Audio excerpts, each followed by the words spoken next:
শুভ সন্ধ্যা আসসালামু আলাইকুম সবাইকে আমার নাম আদনান হোসেন আমি founder and chairman It's Humanity Foundation আজকে বিশ্ব শিশু দিবস উপলক্ষে আমাদের একটি বিশেষ আয়োজন সংবাদ প্রকাশ এবং ইটস হিউম্যানিটি ফাউন্ডেশন নিয়ে এসেছে আমাদের এই প্রোগ্রামটির নাম হচ্ছে শিশু বিকাশ আমরা আজকের মূল বিষয় হচ্ছে বাংলাদেশের এডুকেশন সিস্টেম নিয়ে কথা বলা এবং আজকে আমাদের সাথে দুজন খুবই এক্সপার্ট গেস্ট আছেন যারা আজকে বাংলাদেশের এডুকেশন সিস্টেম নিয়ে কথা বলবেন সো আমাদের প্রথম গেস্ট যিনি আছেন mister David Dalen registrar of BRAC university welcome sir and we have the second guest Professor Ariful Zamal is the head of the business school and Canadian International University welcome both of you on this special event and thank you so much for joining us and discussing about the education sector of Bangladesh.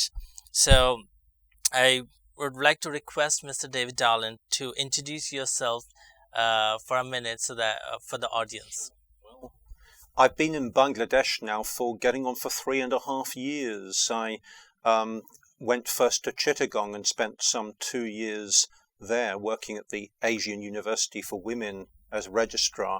And then I moved to Brak University as registrar, and I've been living here in Dhaka since July last year. But I come from the UK, and I've worked in the university sector. I've been in the education system almost all my life now, working in quite a number of universities, large and small institutions around the UK. And it's a real privilege to come and live here in Bangladesh now. Thank you so much, Mr. David. We'll hear more about your experience in the education sector. Now, we'd like to go to Mr. Ariful Zamal. Can you please introduce yourself?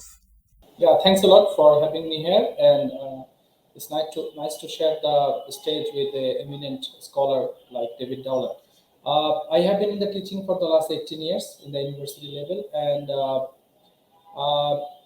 like my bachelor is from computer science and engineering from BUET, but after completing that, I feel that I love more to interact with the people, and that's why I did MBA and masters, and then I started teaching in the business school.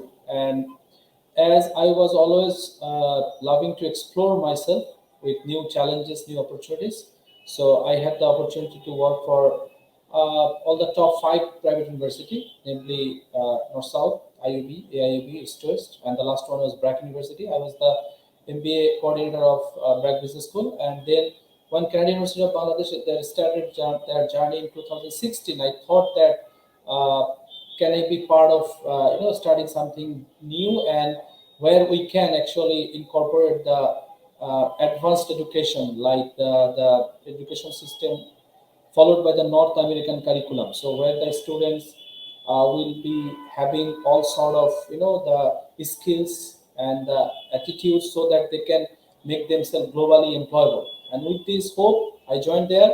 And for the last 5.5 years, I'm working with this university. I'm the syndicate member also, and I had the opportunity to work as the director of academic affairs for 3.5 years also.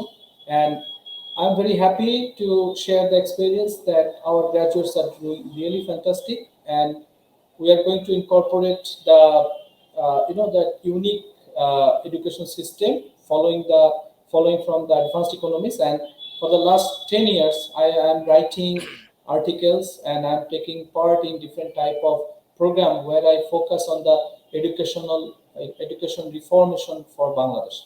Thank you so much, sir. This is like very impressive and such a wonderful way you are leading your career in the education sector. We'll hear more about your experience, and I'm sure there's a lot to take away from your words today for the audience. So we'll go directly to our event today. So my first questions with Mr. Ariful Zamal on you have been in the education sector for a very long time in Bangladesh, and you have been teaching and you have been dealing with the students. I'm sure you have experienced a lot of factors and a lot of incidents with the students. So if I ask you a very specific way that what is your take on the adaptability of the education provided to the children or the young people, can you share very shortly your take on this? Very good question. I believe that our student, what I have observed from my experience is that unfortunately, in our university level, we don't see the faculty member, they grow much in their career and they don't like interact with the industry. So as a result of this, there is a big gap in the industry and the academia. As a result of this, the education system has become bit theory based. So as a result of this, the students, they are not groomed up with the right mindset where they can have the adaptability. So and we don't expose them much. But from my experiences, I have understood that the education system of the developed economies, where they give the chance to the students for first 12 years, where the students can explore a lot, they can do the mistake because there is no that type of grading system like the AB system. They just only focus on developing their analytical skill, creativity skill, and when they start their university life, they basically it's become a very serious education where the students get the chance to actually work on themselves. So they give them the project work and different type of homework based. But in Bangladesh, I have found that this is not happening. So as a result of this, the students are not that much prepared, especially they are not that much adaptable. So they always, I have found that they always have some sort of complaints and they want to have a very easy life. In my opinion, they don't want to put like take the challenges, take the pressures. So is that so if I like just add in the middle of your discussion that you're talking about like the 3 point that I have gathered from this, like one is that they don't grow much, like in terms of what, in terms of their education exposure you're talking about, and the second one is like talking about like they don't get the opportunity to expose them or their skills or adaptability, or is it something that the schools are not letting them to do, or is it something that they are not like getting enough opportunity to explore themselves? Like it can be from their home and like school both. Yeah, I believe that they are not getting the enough opportunities because our students are very talented. But what happened from the school life, they are actually the society and the parents, they are basically setting the dream for themselves. So unfortunately, the student cannot expose themselves properly, they cannot explore. So which is actually very important. Like for example, we don't try to think to develop their emotional intelligence. So their self-awareness level is not so good. So I think that most of the students, their treasure remain very much hidden in the context of Bangladesh. Because from my experiences, I have found that some of the students who are considered very poor at their school life, but when they get the chance to prove themselves, they are doing fantastic and they're surprising everybody. So I believe that they are not given the enough opportunities, and the university Yeah. education, especially, that should be that's a broad education. But unfortunately, this is still remain as a book based. So we have to Yes. go beyond that because especially after the COVID, you have observed that the things have been totally changed. So many different type of business models are there. So that's why Harvard Business Review recently they have published an article. One professor of Stanford University, he has told in the coming days, no specific skill set will put you ahead. You just have to have the leadership, analytical ability, your adaptability, and you may have to learn something very much new. So the shelf value of any skill right now is only 3 to 5 years. You can no Yeah. longer use it. So these are some of the mindset we need to develop. I think With that's you're very much right that there's a lack of the self awareness that we are seeing these days, uh, but definitely like we'll discuss more about the parents and teachers responsibilities in the gaps that you have like specified in your speech. So but before that, I would like to take go to Mr. Dave Darland about like being an expat that you have been working pretty like a long time in Bangladesh now. So what is your perceptions in terms of like the overall education system of Bangladesh and how you are actually dealing on your work when it comes of like students' education? Well, there are some dissimilarities that struck me when I first came here, but also some surprising similarities between higher education. I have to talk mostly about higher education in Bangladesh and in the UK. So one obvious dissimilarity is the relative time that it takes many Bangladeshi young people to graduate compared to the UK. So it often takes quite some years for students to graduate. And this problem seems to have grown a bit worse, and particularly for public universities with the session jam that's been happening because of the pandemic. So it means that Bangladeshi young people are taking several more years before they can enter the economy and society outside the universities. So that's one example. Another thing that's quite striking is how much more involved parents seem to be in higher education in this country. And I'm not making any value judgment about that. That has its disadvantages and some considerable advantages, perhaps. But in UK universities, the contract is very firmly with the student. And that brings me on to another point as well. The whole concept of there being a contract between the university and the student. So in the UK, there is a strong consumer protection law, which determines concepts of fairness, that students should receive what they've been promised. And again, we could have a debate about the advantages and disadvantages of that system, but that's how it works. But I'd like to come on to some of the similarities in the challenges facing higher education in the UK and Bangladesh.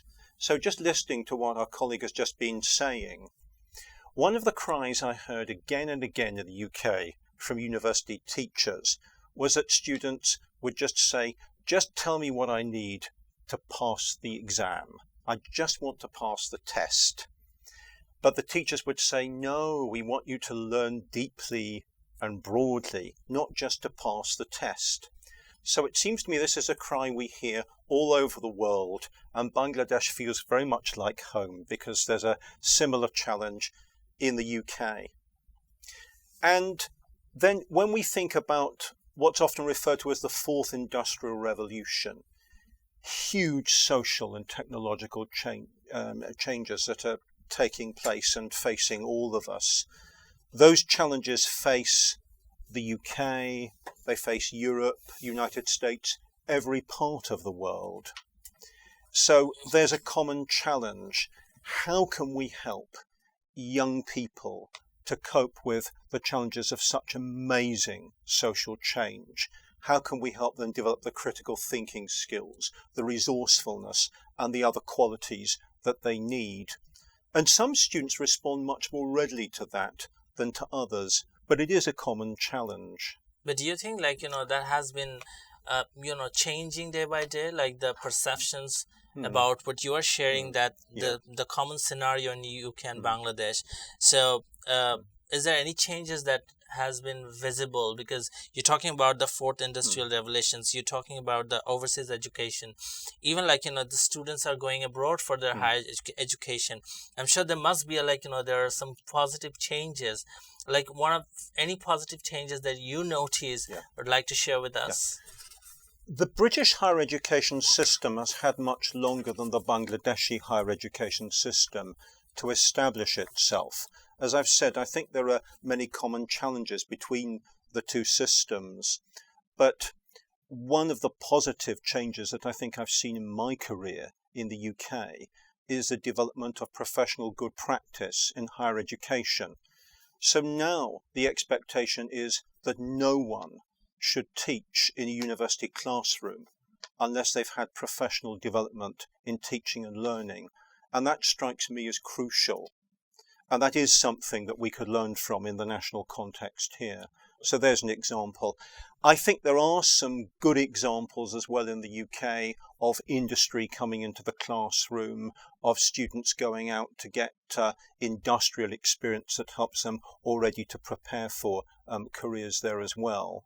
Bro, I think your university, the BRAC University, is focusing on the development of professional skills in many ways. So we will know a little more about this. But before that, I have another question for Mr. Professor Arifuzzaman.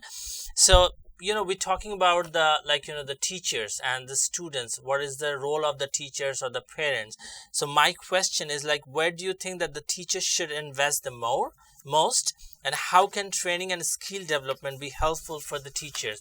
Like, even sometimes it's very difficult for the teachers to understand, what are their capacity in terms of like dealing with the students, because sometimes the university give the policies that you can't cross the line, and sometimes you have the certain incidents, certain events are there. So where do you think that we should invest more on the teachers, and what are the training and skill development will be helpful for the teachers?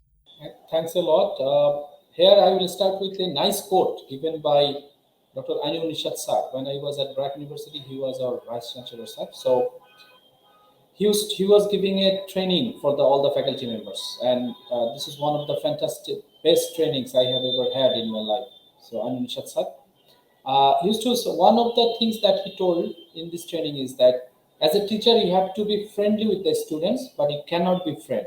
So that actually puts some sort of line. So what I have observed over my from my career, the teachers it's very difficult for them to become very friendly with the students, so that the students they should dare to ask all type of challenging questions. So which is not happening in the context of Bangladesh, and this is happening because our teachers are not increasing their learning capacity. So they have to invest much in their level. So for example, if someone is a finance teacher, they have to go through all sort of advanced like the education that is happening over the period of time, because I have observed that some students in Bangladesh, whenever they ask some like the updated question, the teachers get irritated because the teachers have a certain set of practice materials and all these things, and they don't update themselves regularly.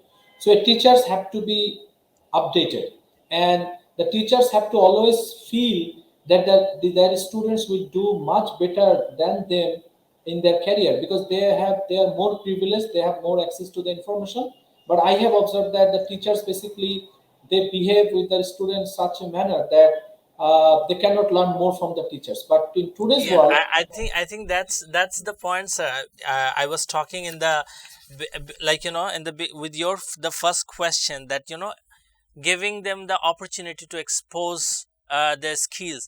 I think that's very much relate to this. Sometimes even as a student, if I would say maybe I had faced some kind of difficulties and challenges to express my feelings or my thoughts in the class, maybe there's some set of the guidelines for the teacher that we have to follow.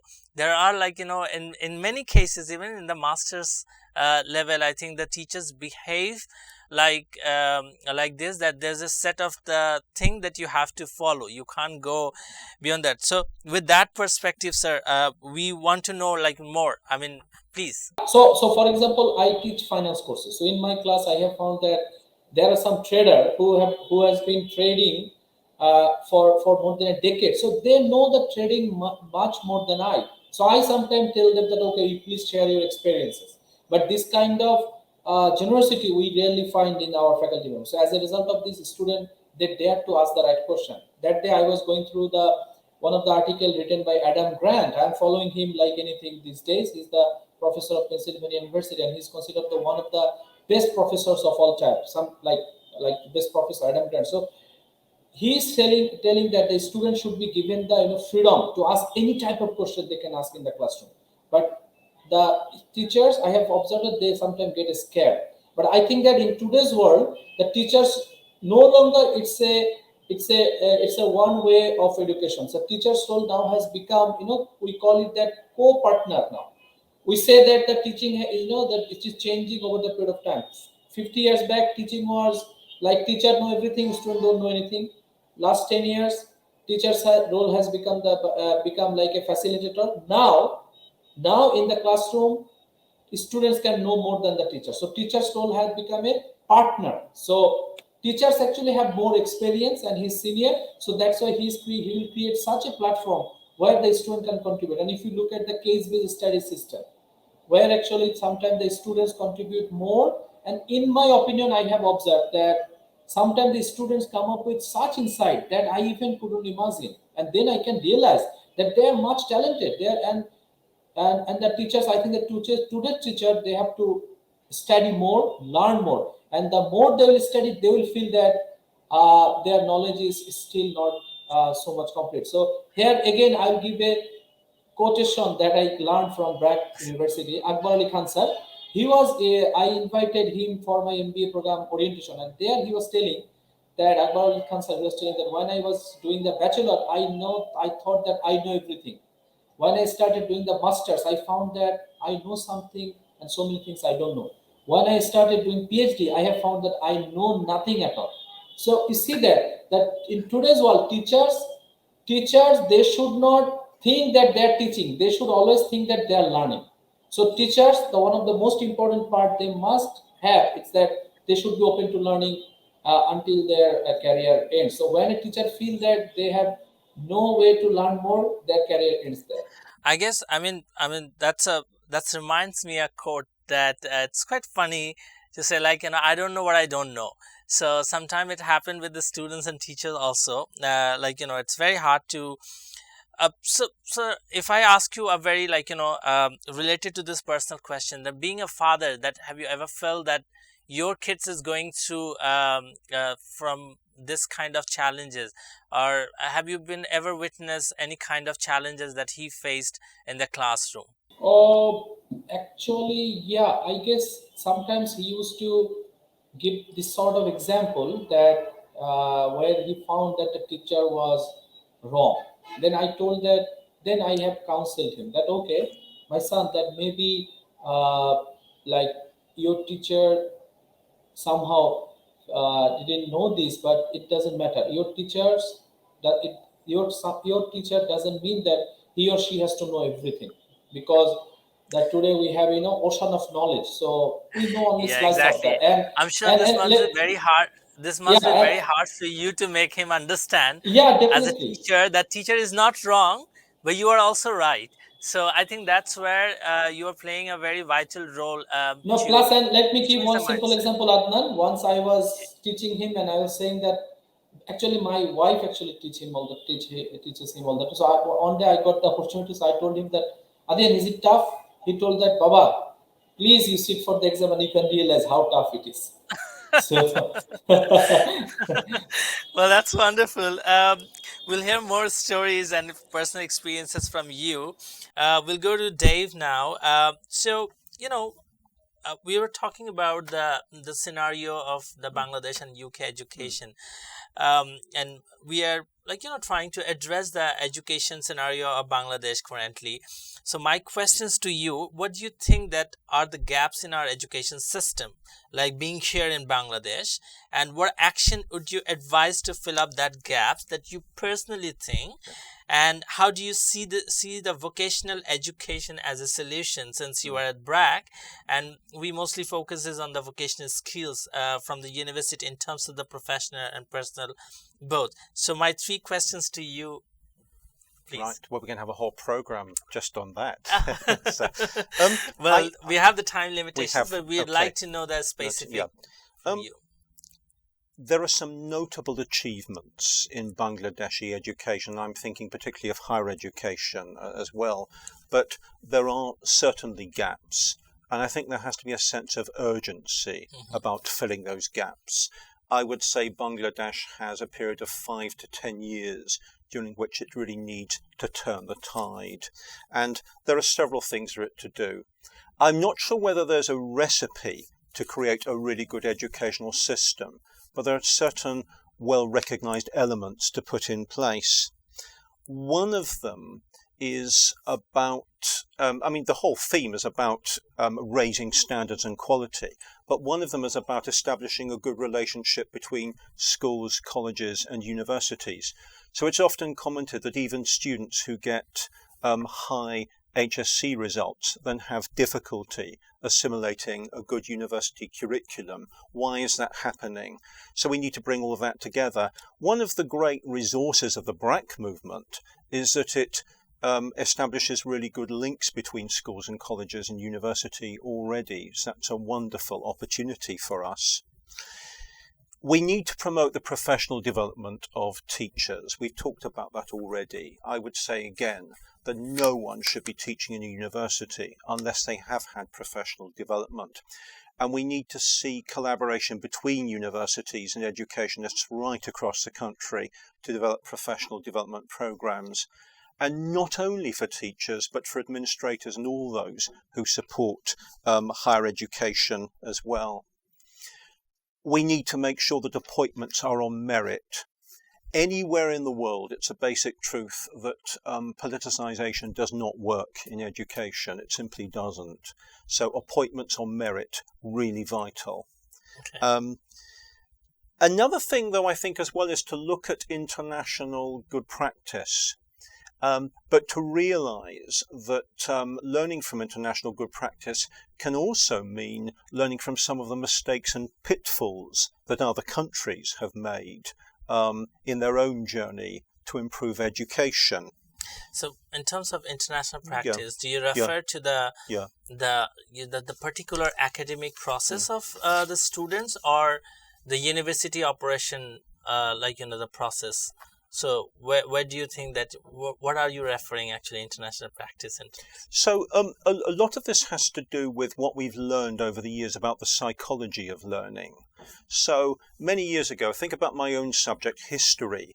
Many people of the older generation were put off learning history because they were taught to learn what appeared to be facts, dates. It was a memorization exercise. Yeah. Now the teaching of history has moved well beyond that into encourage critical thinking, a search to understand what really happened. To understand, in a sense, you never quite reach the answer. You're always asking another question or seeing things from a different perspective. It's that kind of thing. It's fascinating to see how even the architecture of universities has changed. If you go to many parts of the world now, you see that the buildings are constructed in such a way that they encourage interactive learning and social interaction. So we can learn from that as well. It becomes a powerful thing when the architecture itself is changing. And then we've had the pandemic, and students have had a variety of experiences trying to learn online, sometimes good, often very challenged. But it's striking that we can use technology to help us to, in a funny kind of way, increase the personalization of learning. Let me just give you one example. Sure. Tsinghua University in China, one of the great universities, they're actually enhancing physical education online because they have ways of testing whether their students are adopting good practices in physical education. Mm-hmm. So their physical education of all things is being enhanced by online remote learning. Okay, that's interesting.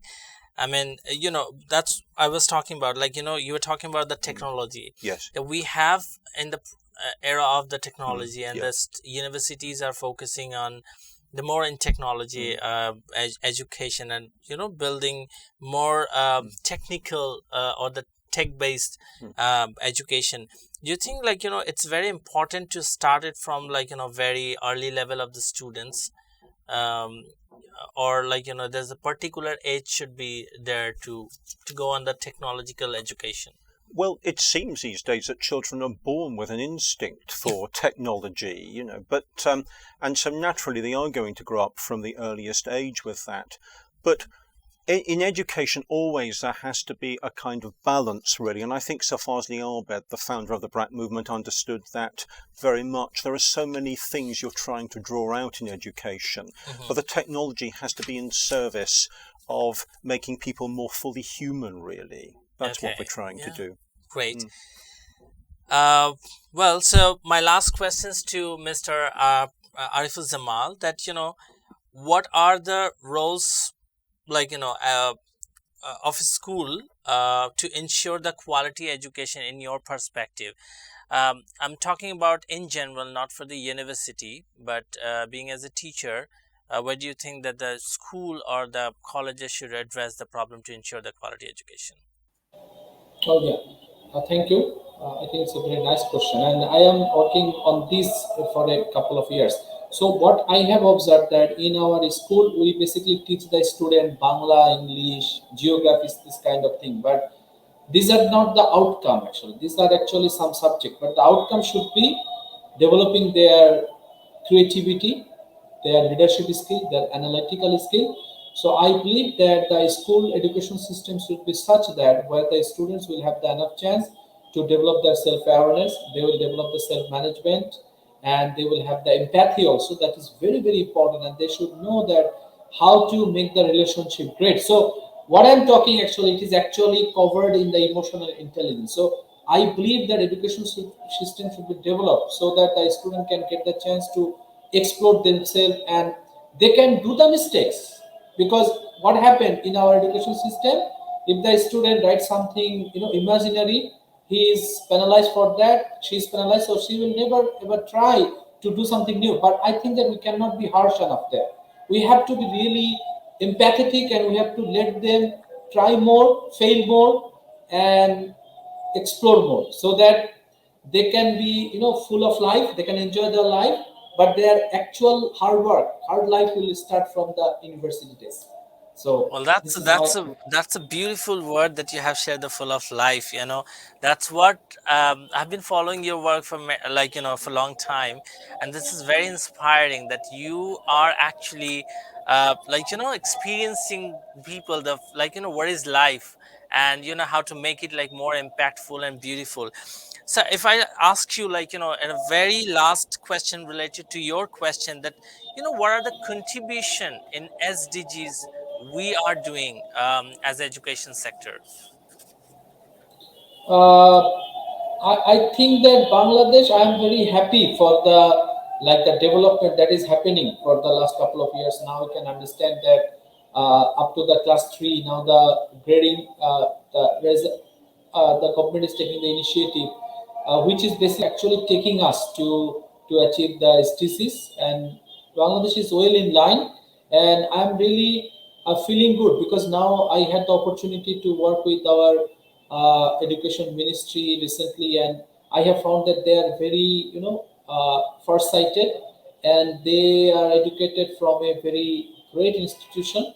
So I believe that Bangladesh is actually marching forward, and I hope that the coming days will be great for our Well, I believe so. The Bangladesh, the way has been changed in the education revolution. It's really remarkable. So, as an expat of working in Bangladesh, where do you think that the Bangladesh is achieving the SDGs, and how they're contributing in the global education?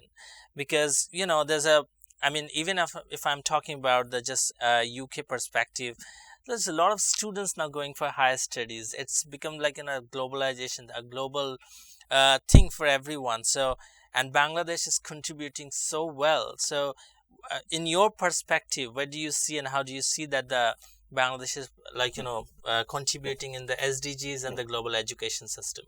Well, the SDG on education, SDG 4, is particularly about social and educational inclusion. And I think there's international admiration for what Bangladesh has been achieving in primary and secondary education with gender equality. There are challenges to that through the pandemic, but a lot of progress has been made and can be rebuilt as well. I think the thing that I particularly like to emphasize would be that theme of educational inclusion, to think about all the people who still need to be included, indigenous peoples, for instance. Think about disabled people. I think the World Health Organization suggests that some 10% of the population of Bangladesh have disabilities. What a wonderful resource there is to be released if those people with disabilities could be fully included in education. Your own organization takes an interest in that. A few days ago, I visited a young man called Jahirul Islam, who is a young social entrepreneur working to develop a disability organization now called Team Inclusion Bangladesh in Savar. He wants to transform the way we think about disability. So there's a challenge for us. I think in higher education, we've scarcely begun to think about how we can make adjustments to accommodate disabled people within higher education. So there is a challenge for us to think about for the years to come. And if we can only address those areas, how it will complement what's been done already on gender equality, still a long way to go, and on primary and secondary education as well. Okay. Well, thank you so much. I think, it's never enough, 1 hour to hear from people like you, Dave, and Professor Arifuzzaman. It's so much insightful and fruitful discussion that we had. Maybe we will discuss in a briefly more in front of the audience someday in the Canadian University or maybe the Brack University. Yeah. We definitely would like to organize some events where we can address the global education system, and it's very important for the students to also share this kind of the scenario and give them a real check about the global education system and what global is actually demanded in terms of education. So we are in the very end of our program now. But any last word or any advice for the audience from you, Professor Arifuzzaman? Yes, my advice, I should say that for the educators of Bangladesh, actually, because that our educator, that they are actually dealing with lives of people. So when I'm taking a class of 40 students, I'm actually dealing with 40 lives, and the students care for us, and to the students, we are the role model. So my request to all the educator that don't come to this profession other than that sharing your knowledge. So that is my request, because that should be kept as the noble profession. So this is my request, that be the teacher, and that be the life changer for your student. Thank you. That's a good advice. Thank you. Any last word or advice from you, Mr. Dave? Well, Bangladesh is a happening place. There are so many opportunities over the next 5 to 10 years, and I really hope there will be strong collaboration between educationalists, everyone with an interest in education, to take up those opportunities. There's a really crucial opportunity to build over the next 5 to 10 years. Well, that's great. Inshallah, we'll do more. Well, we are end of our event now. Thank you so much, Mr. Arifuzzaman and Mr. David Darlan, for joining us in this discussion. We are hoping to do more sessions in future. Thank you so much. Thank you. So thank you so much, audience, for listening us, and we will come back with more session regarding education and what are the challenges and gaps in the education system. We'll discuss and we'll try to find out the opportunities that we can work on, because Songbad Prokash and its Humanity Foundation is trying to address the issues in our education system and the opportunities that we can bring and build for the children and the generations to come. Thank you so much. Take care. Good evening. Assalamu alaikum.